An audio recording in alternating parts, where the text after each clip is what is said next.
여러분, 매년마다 찾아오는 성탄절인데 성탄의 진리를 한 문장으로 말할 수 있어요? 자녀들에게, 옆에 있는 친구들에게. 그것은 2000년 전 이 땅에, 이스라엘 땅에 오신 아기가 하나님의 아들이시고 나를 구원하기 위하여 인간이 되셨다는 진리입니다. 이 진리는 2000년 전에도 받아들이기 힘든 소식이었고, 지금도 우리가 이 성육신의 진리를 말하면 여러분 아마 손가락질 받을걸요. 진짜예요. 그런데 이 진리를 우리가 알아갈 때 이 땅의 삶이 복될 뿐 아니라 영원까지 하나님의 가족 될 수 있지요. 오늘 말씀은 2000년 전 가브리엘 천사가 하늘로부터 하나님의 보내심을 받아서 시골 나사렛이라는 동네 한 10대 소녀 마리아를 찾아온 이야기입니다. 한 3가지 정도를 나누면 천사가 마리아에게 무슨 소식을 전했는지 살펴봅시다.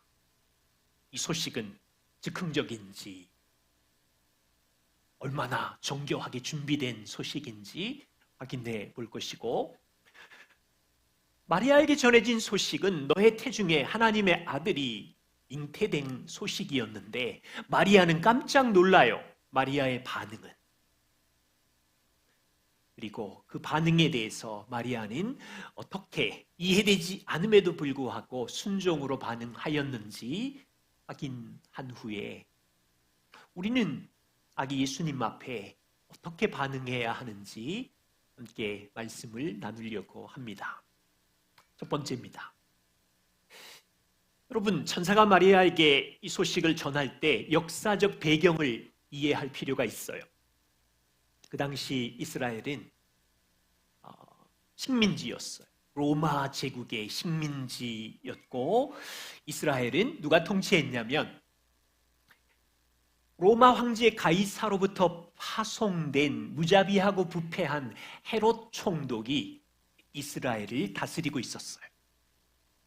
그리고 이스라엘의 어떤 종교 또 정치적 파벌이 형성이 됐는데 바리새파가 있었고 사두개파가 있었고, 그리고 헤롯에게 붙어 있는 헤롯 당파들이 부딪히면서 이스라엘의 역사와 사회는 돌아가고 있었어요. 이스라엘 안에 종교 지도자들은 구약의 메시아가 오리라는 약속은 알고 있었지만 언제 메시아 왕이 오는지 소망을 잃어버렸어요. 소망이 잃어버리고 절망으로 바뀌자 이 지도자들 세 파는 로마의 부패와 이렇게 붙어 있으면서 타협하면서 살고 있었어요. 여러분, 구약 말라기 아시죠? 말라기 이후 400년 동안 하나님은 선지자들을 통하여 이스라엘 백성에게 말씀하지 않으셨어요.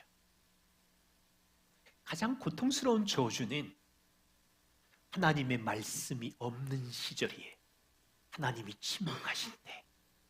아무리 타락하고 망가져도 하나님의 말씀이 선지자든 목회자든 전해져야 되는데 하나님 말씀이 침묵할 때 가장 어두운 시절이에요. 이스라엘 지도자들도 백성들도 왕에 대한 소망을 잃어버렸고 무서운 어둠이 지속될 때 예상치 못한 사건이 벌어져요. 하나님께서 하늘에 있는 가브리엘 천사를 땅에 보내셔서 소식을 전하시는 거예요. 가브리엘 천사를 어디로 보냅니까? 수도 예루살렘 헤롯 왕의 딸들에게 보내는 게 아니었어요.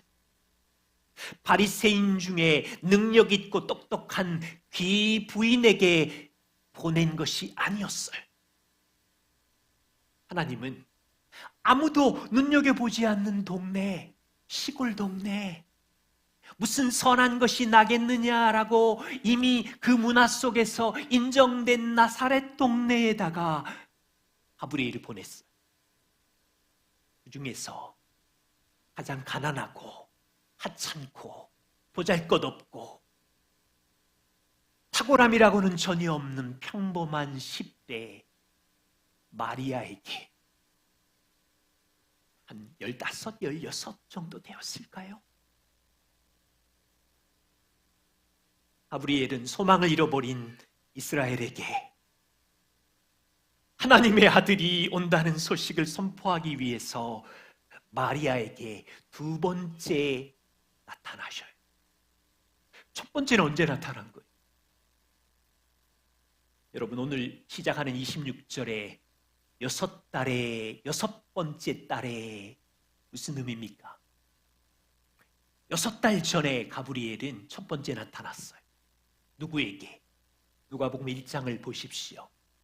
사가랴 제사장이 성전에서 섬길 때 첫 번째 나타났어요.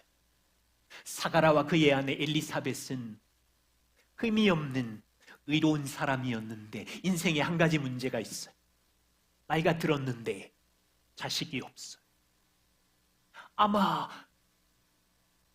거룩하게 경건하게 살았겠지만 인생의 사가랴와 엘리사벳에게는 인생의 고통스러운 지점이어서 많이 기도했지만 여전히 자식이 없어 나이가 늙어가자 출산을 포기했었어요.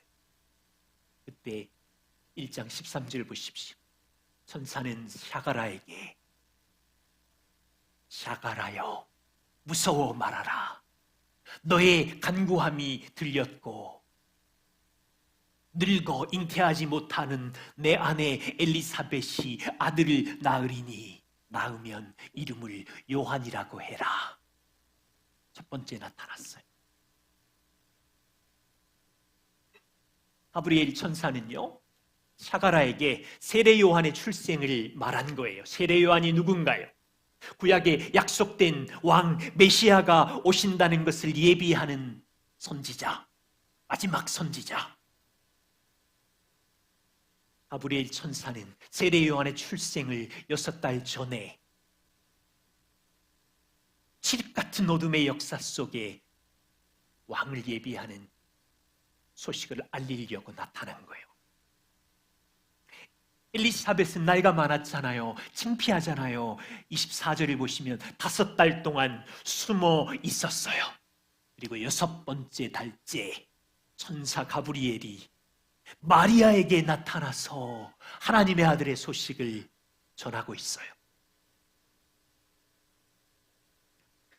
우리가 고민할 지점은 이것인데, 하나님께서 시골 나사렛 동네 10대 소녀를 방문하신 일은 즉흥적인 일이 아니었어.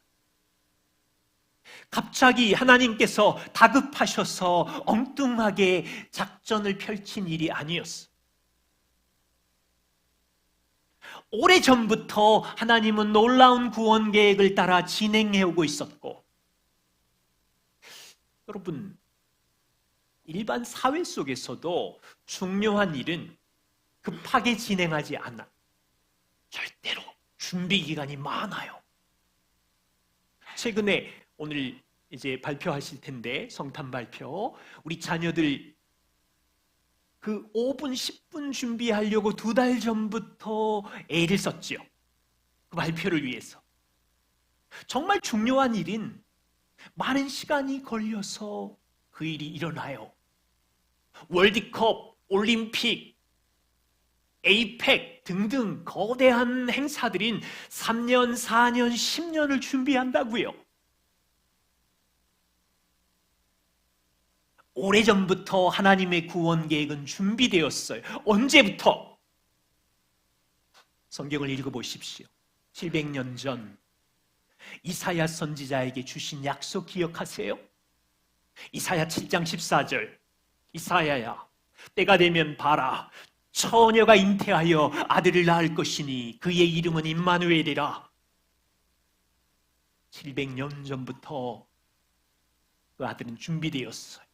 1000년 전 이스라엘의 왕 다윗에게 하나님은 약속하기를, 다윗아, 너의 후손 자손 중에 한 사람이 보좌에 앉을 것이며 그의 왕국은 영원할 것이다.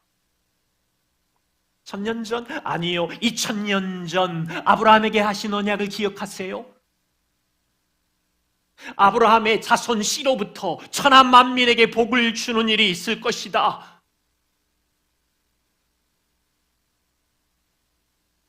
하나님께서 마리아를 찾아오신 계획은 즉흥적이지 않았어요.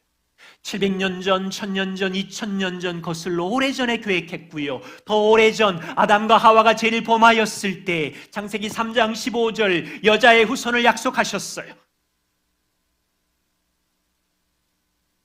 사탄이 아담과 하와를 꼬셔서 범죄하게 했지만 하나님은 그 즉시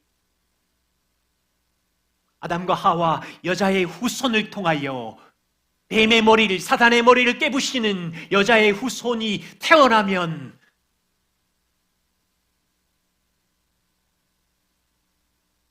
하나님은 역사의 통치자세, 살아계신 전능자세.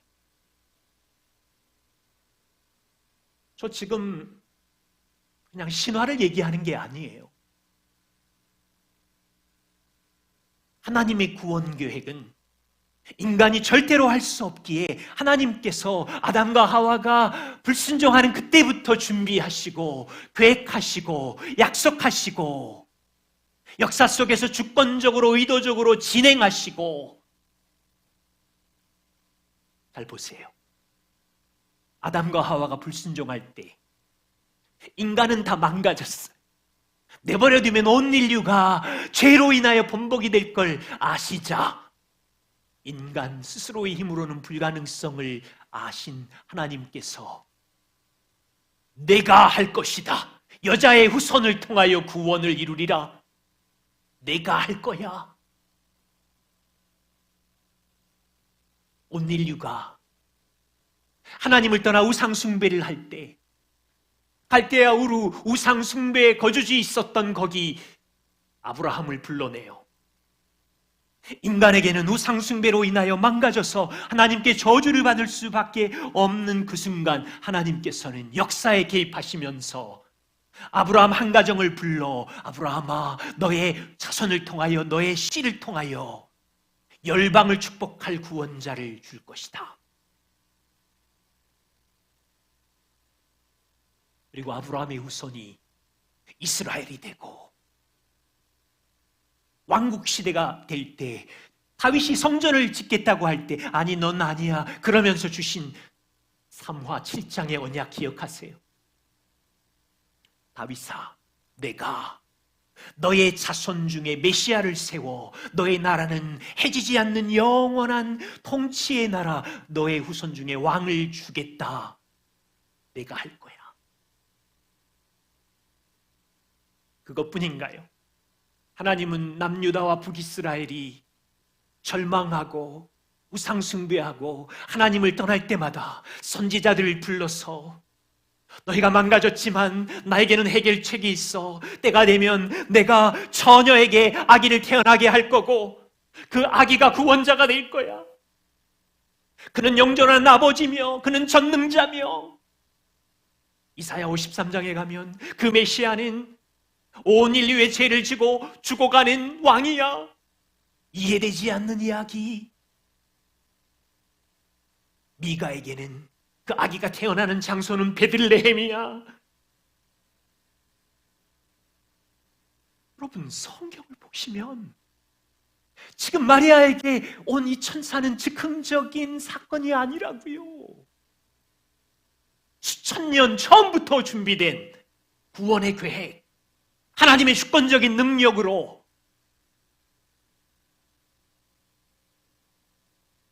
지금 이 구원의 계획을 제가 여기 있는 자녀 반지의 제왕같이 무슨 소설처럼 얘기하는 게 아니라고요. 그리스 신화 같은 얘기를 하는 게 아니라 하나님이 역사 가운데 이루신 주권적인 구원 계획, 내가 하리라는 것.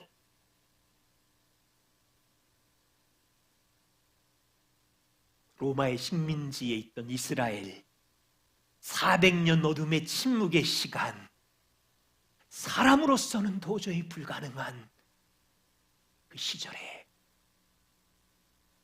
갈릴리 초라한 나사렛 동네, 가난하고 보잘것없는 10대 소녀 마리아에게 그 말씀을 주시는,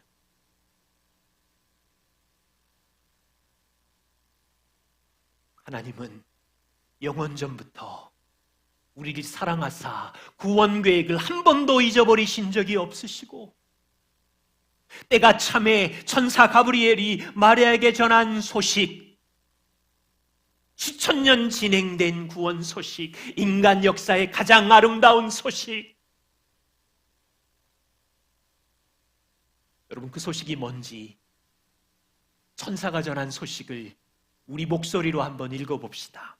31절 33절 같이 한번 읽겠습니다. 보라, 처녀가 잉태하여 아들을 낳으리니 그 이름을 예수라 하라. 그가 큰 자가 되고 지극히 높으신 이의 아들이라 일컬어질 것이요, 주 하나님께서 그 조상 다윗의 왕위를 그에게 주시리니 영원히 야곱의 집을 왕으로 다스릴 것이며 그 나라가 무궁하리라. 아멘. 천사의 소식은 충격적이에요. 그 아기는 유명한 장군이 될 거다, 그 아기는 노벨상을 받을 위대한 인물이 될 거다라는 정도의 소식이 아니었어요. 상상을 초월하는 이야기. 처녀인 마리아야, 두려워 말아라. 내가 잉태하여 아들을 낳으리니 이름을 예수라 해라. 예수의 이름이 뭐예요? 이스라엘을 죄에서 구원할 자. 그는 이스라엘을, 온 백성을 죄에서 구원할 왕이다. 내 품 안에 잉태하는 그 생명은 위대한 자가 될 것이고, 그는 너의 아들이 아니라 하나님의 아들이다. 그는 하나님께서 그 조상 다윗에게 약속한 다윗의 왕조 보호자가 이스라엘에게 영원할 것이며, 어떻게 영원해요? 그 아들의 피로 십자가로 구원하는 하나님의 교회가 영원할 것이며, 예수 그리스도가 왕이 되어 하나님이 통치하는 그 나라가 영원할 것이며, 마리아의 반응은 무엇인가? 10대 마리아는 천사 방문 앞에 무서워 놀라요. 참 고마운 건 천사가 마리아라는 이름을 불러요. 처음 봤을 텐데 이름을 알아요. 여러분, 한 사람 한 사람의 이름을 하나님은 아시는 거죠. 마리아야, 무서워 마라. 너는 하나님께 은혜를 입은 자야. 마리아는 스스로 생각하기를 나는 하나님의 은혜를 입을 자격이 없는데 라고 생각했을 거고, 천사가 전한 소식을 들어보니 내 안에 태어날 아기에 대한 소식은 너무 충격적이자 34절, 나는 남자를 알지 못합니다. 어떻게 그 일이 가능합니까? 마리아는 요셉과 약혼을 한 상태이지만 저는 남자를 아직 몰라요. 아직 정상적 부부 관계가 없는데 어떻게 내가 혼자서 아이를 잉태할 수 있습니까? 여러분, 당연한 질문이죠. 마리아가 어떻게 혼자 아기를 낳습니까?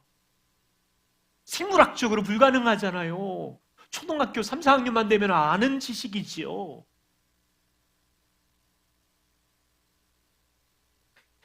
처녀가 남자의 도움 없이 생물학적으로 잉태가 가능합니까? 일반적으로는 불가능.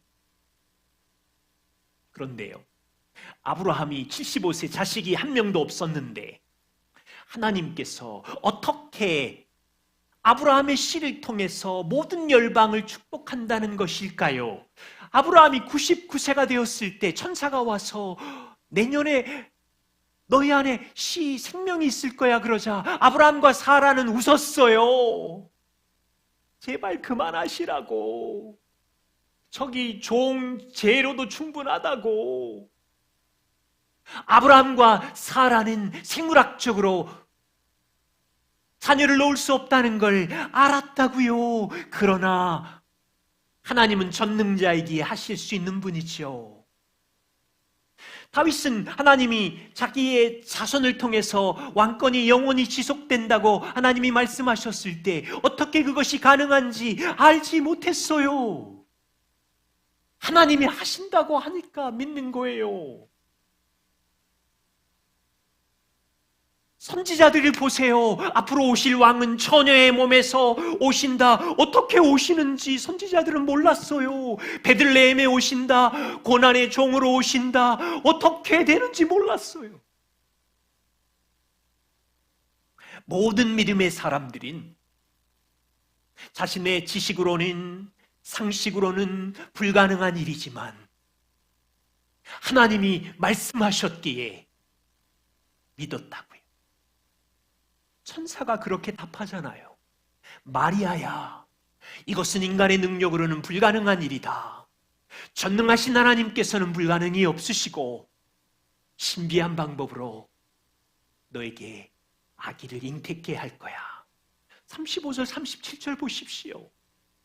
천사가 대답하여 이르되 마리아야, 성령이 내게 임하실 것이고 지극히 높으신 이의 능력이 너를 덮으시면 잉태될 텐데 너희 옆 동네 사촌 너의 친척 엘리사벳을 봐라.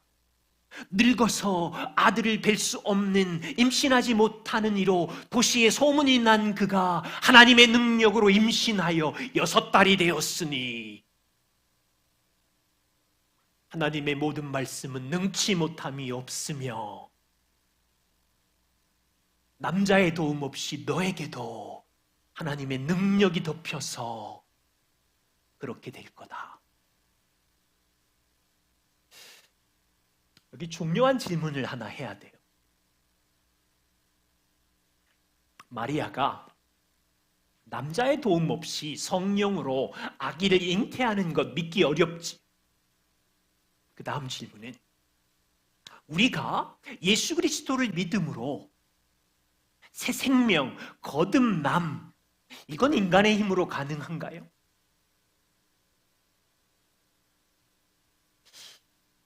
잘 생각해 보세요. 우리가 예수님이 하신 복음을 믿음으로 완전한 죄 용서와 의롭게 될 때 하나님의 자녀가 되는 이 일 과정을 통해서 우리 안에 성령 하나님이 사신다는 이 영적 출생, 인간의 힘으로 가능해요?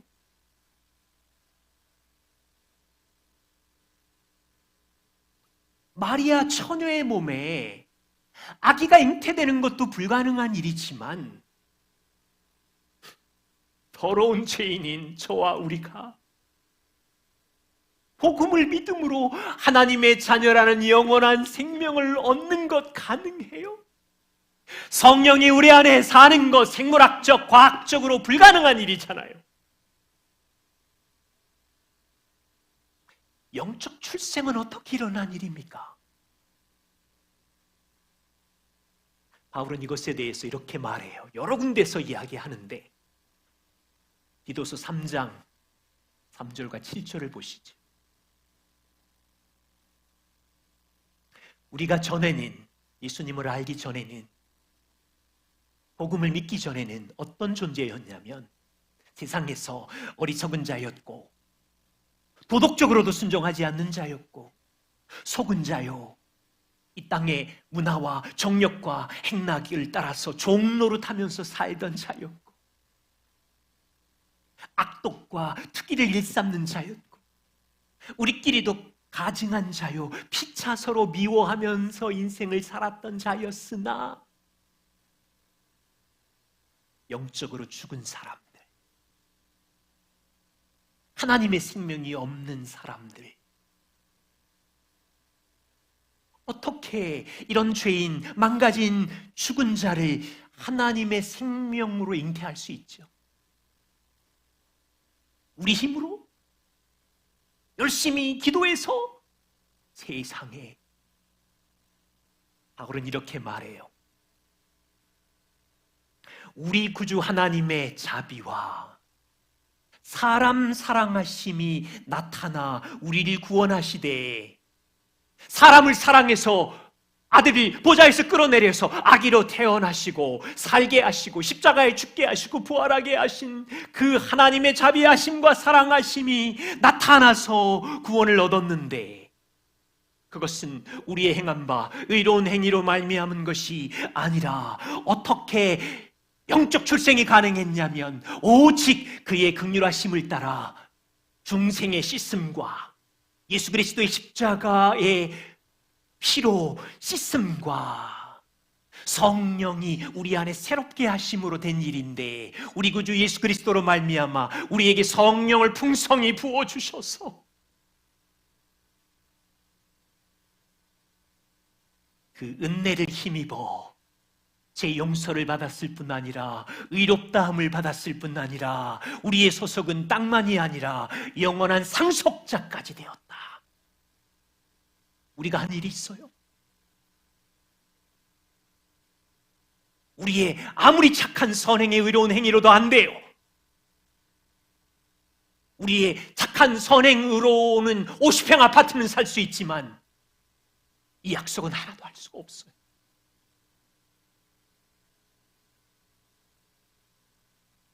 자, 우리는 처녀 마리아의 몸의 출산도 믿어요. 또한 죄인인 죽은 자였던 나를 하나님 자녀의 생명으로 거듭난 것도 진실로 믿어요. 생각해 보십시오. 하나님은 아브라함의 아내 사라, 잉태할 수 없는 사라의 죽어버린 자궁을 불가능한 일이었는데 여셔서 아브라함에게 기적의 아들 이삭을 주셨어요. 하나님은 한나 아시죠? 사무엘의 어머니 한나, 잉태하지 못하는 한나의 몸을 여시고 생물학적으로 불가능한 일 행하심으로 사무엘 아들을 주셔서 이스라엘 역사를 이끄셨어요.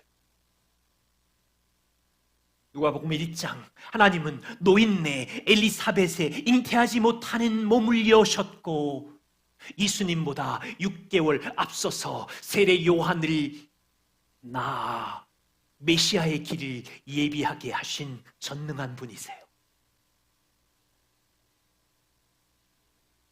하나님은 생물학적으로 잉태하지 못하는 죽어버린 몸도 여시는 생명을 주시는 분이라면, 우리가 붙잡아야 되는 여기서의 중요한 지점은 완전히 죽어버린 원수인 하나님 앞에 도저히 설 수 없는 이 완전히 머리부터 발끝까지 더러운 죄인인 우리를 그리스도의 복음으로 영적 생명을 주시기 위하여 아기로 아들을 보내시고 영적 출생은 성령 하나님의 능력으로 가능한 거죠. 우리는 니고데모처럼 거듭남을 모르는 자들이 아니라 복음 안에 영적 생명을 얻는 원리를 믿고 아는 자들이죠. 오늘 우리는 아기로 오신 예수님, 그분이 하나님의 아들이 되셨는데 우리를 구원하려고 인간이 되신 성육신, 이것을 기뻐하러 모였어요. 또한 하나님의 아들이 하늘 보좌를 버리고 아기로 오신 이유가 무엇인가요? 우리에게 영원한 생명을 주어서 그분의 자녀, 영적 출생, 거듭남을 선물로 주시려고 아기로 오셨다. 가브리엘 천사가 마리아야, 내가 하나님께 은혜를 입었도다 말하지만 복음을 믿는 우리는 하나님께 측량할 수 없는 은혜를 입은 자, 하나님의 가족으로 출생한 자녀들.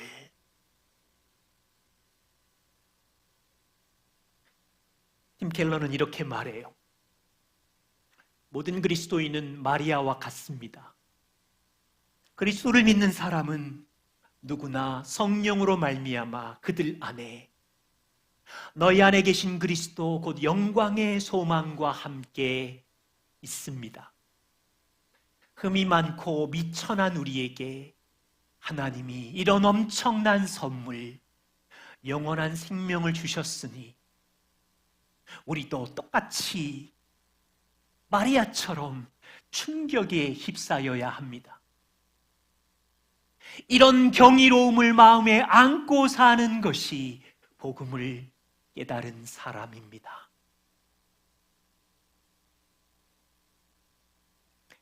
예수님은 이 땅에 계실 때 사마리아 동네를 찾아가셨어요. 의도적으로.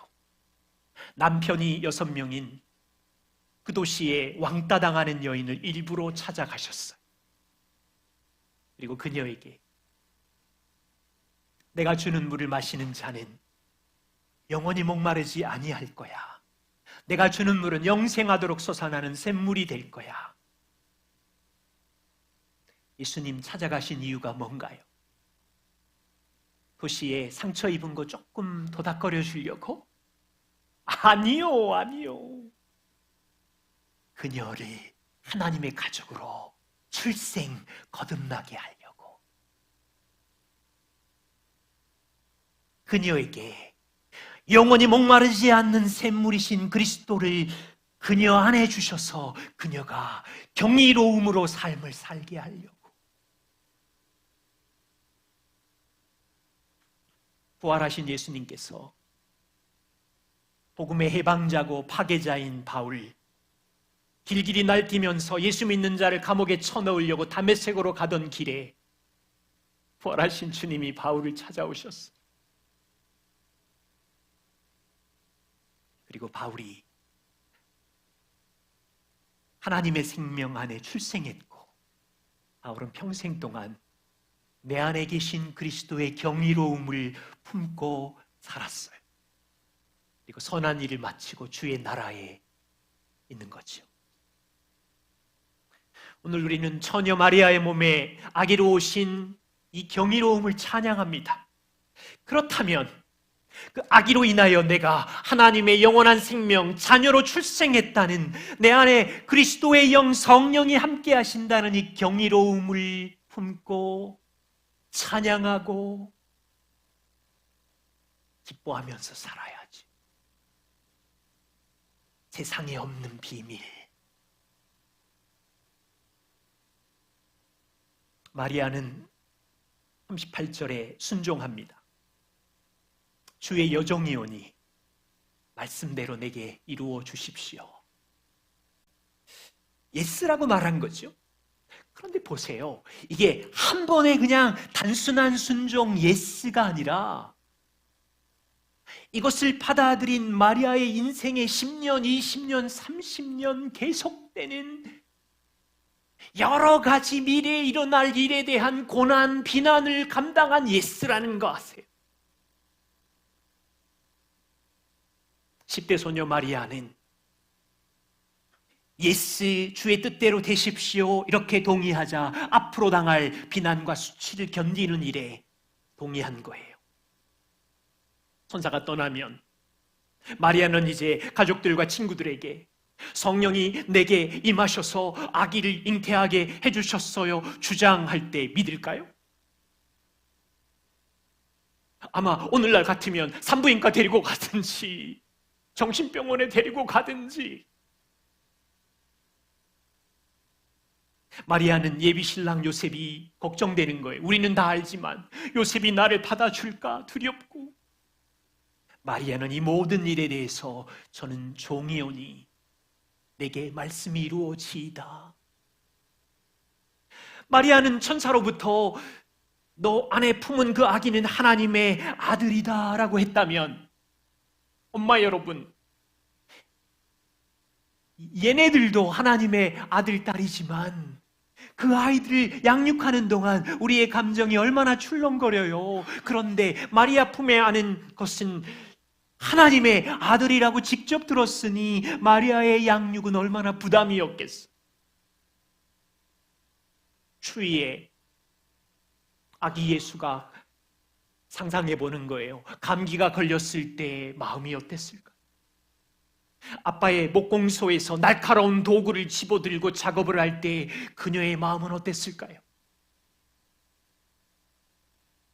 여러 두려움들이 엄습했겠죠. 이 예스는 마리아가 평생 감정의 골짜기를 감당하겠다는 순종이었어. 예수님이 30세가 되었을 때 이스라엘 동네를 다니며 하나님의 나라를 전하고 병자들을 고치고 오병이의 기적을 베풀고 죽은 자를 살릴 때 마리아는 그때 천사가 말한 하나님의 아들이구나 기뻐하며 즐거워했겠지만, 동네 사람이 너네 아들 미쳤나 봐, 예루살렘의 서기관과 바리새인들이 미움과 비웃음과 쟤는 바리새불 사탄의 우두머리인가 봐, 이런 조롱과 비난을 당할 때 어머니 마리아의 감정과 마음은 절망과 바닥과, 이 예스는 단순하지 않아.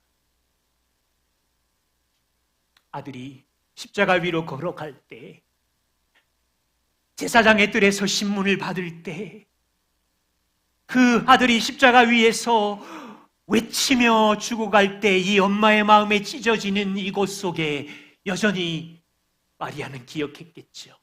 그날 주여 여종이오니 내게 말씀대로 이루어 주십시오.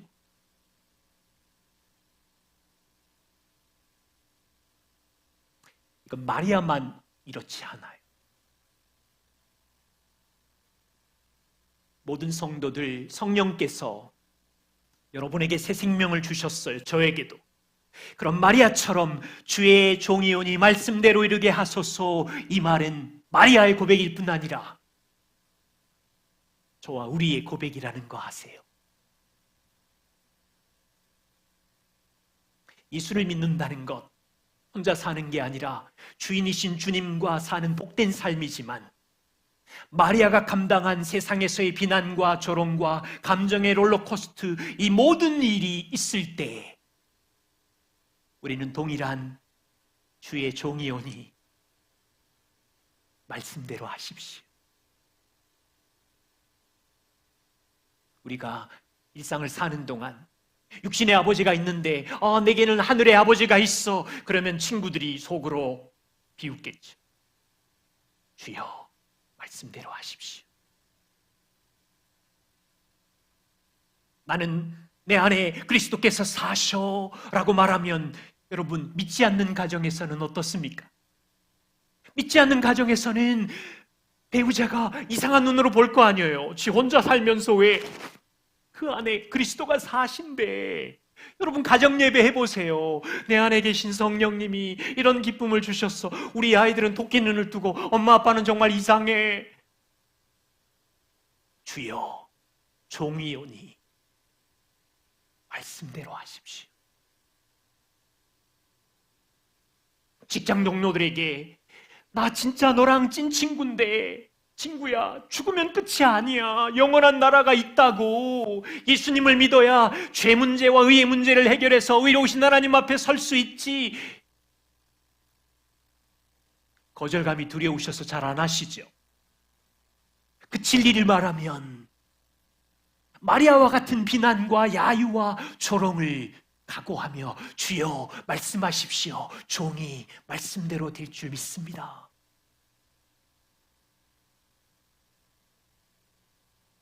여기 있는 친구 여러분, 학교에서 예수님 얘기해요? 성탄절인데 친구들 만나서 교회에서 엄마 아빠와 목사님이 얘기하셨어. 처녀인 마리아의 몸에 아기가 오셨는데 하나님의 아들이래. 친구들에게 말해보세요. 그 아들이 우리를 사랑해서 성장해서 십자가에 죽으셨대 말하면 가까운 친구들이 야 너랑 안 놀아, 저쪽으로 가, 저쪽으로. 이런 야유와 조롱을 각오하고 우리 친구들도 주님, 저는 주님의 아들, 딸입니다. 각오했어요. 말씀대로 하십시오.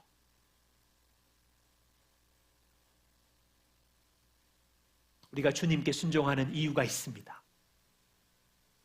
주님이 우리를 사랑하사 먼저 아버지께 순종하셨기 때문입니다. 팀 켈러는 이렇게 말해요. 마리아의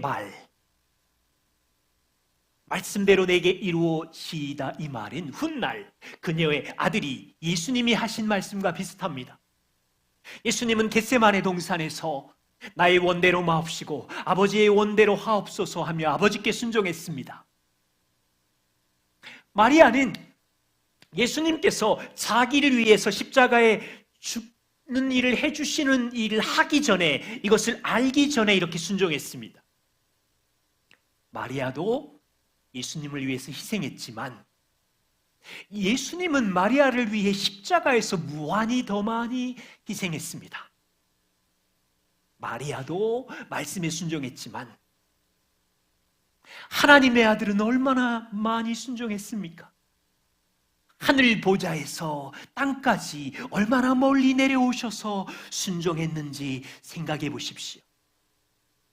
예수님은 전부를 이루실 줄 아시면서도 겟세마네 동산에서 내 원대로 마시고 하나님 뜻대로 하십시오 순종했습니다. 초점은 이거예요. 순종하기 힘들지요. 그때 주님께서 나를 사랑하사 얼마나 어떻게 순종하셨는지를 기억하고 묵상해 보는 것. 영원자 예수님은 영원 전부터 하나님 아버지와 함께 계셨는데 우리를 사랑하사 하늘 보좌를 버리고 처녀 마리아의 몸에 아기로 오시는 일에 순종했다고요. 소설 같지요. 영원자가, 시간의 통치자가, 공간을 지배하는 자가 시간 안에 갇히고 물리적인 육체 가운데 갇히고 아기로 갇히고, 왜? 우리를 사랑해서. 우리와 같은 인간의 몸으로 아기로 사시고 어린아이로 사시고 10대로 사시고 33년 피조물 인간의 몸으로 사신 이유는 아버지께 순종하신 거죠. 그분의 33년의 삶은 저와 우리와 똑같이 땅에서의 죄의 유혹, 문화의 유혹을 받으면서도 그분은 죄를 짓지 않고 순종하신 역사의 유일한 한 분이시죠. 그 이유는 율법 아래 저주를 받아 마땅한 우리를 구원하려고, 우리를 의롭게 하려고 순종하신 거죠. 평범한 소녀 마리아도 십자가를 보기 전에 우리와 같은 인간이었는데 여정이오니 말씀대로 하소서 순종한 것처럼 우리는 마리아보다 더 좋은 환경이에요. 십자가를 보았고 33년의 삶을 보았잖아요. 그분의 순종을 묵상할수록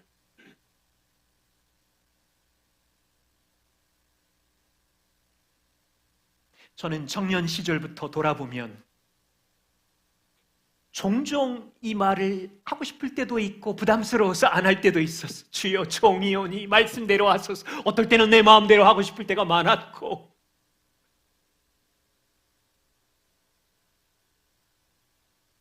그래서 지금도 마리아의 고백을 알아가고 있어. 50대가 좀 되니까 이제 조금 자주 이 고백을 해요. 주님, 인생 후반전 저는 종입니다. 주님 뜻대로 사용해 주십시오. 우리가 순종할 수 있는 이유는 예수님이 종이 되셔서 하늘 보좌를 버리고 아기로 순종하셨기 때문에 우리가 이 날을 기뻐합니다. 동방박사 세 사람이 아기 예수님께 선물을 드렸어요. 무슨 선물을 드리고 싶으세요? 마리아의 고백. 주님, 종이오니 내 인생의 말씀대로 하십시오. 기도하겠습니다.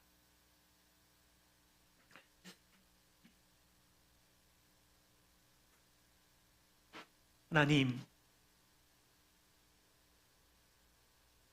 영원전부터 우리를 사랑하사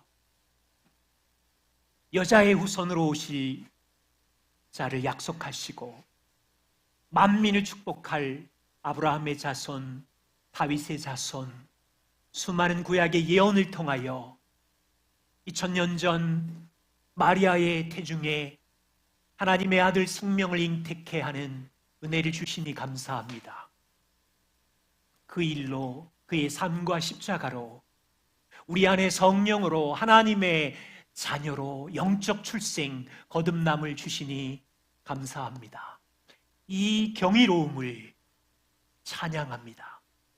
이 놀라운 하나님의 행하심과 복음의 능력을 찬양합니다. 이것을 더 깊이 알아가게 은혜를 베풀어 주십시오. 예수님 이름으로 기도드립니다. 아멘.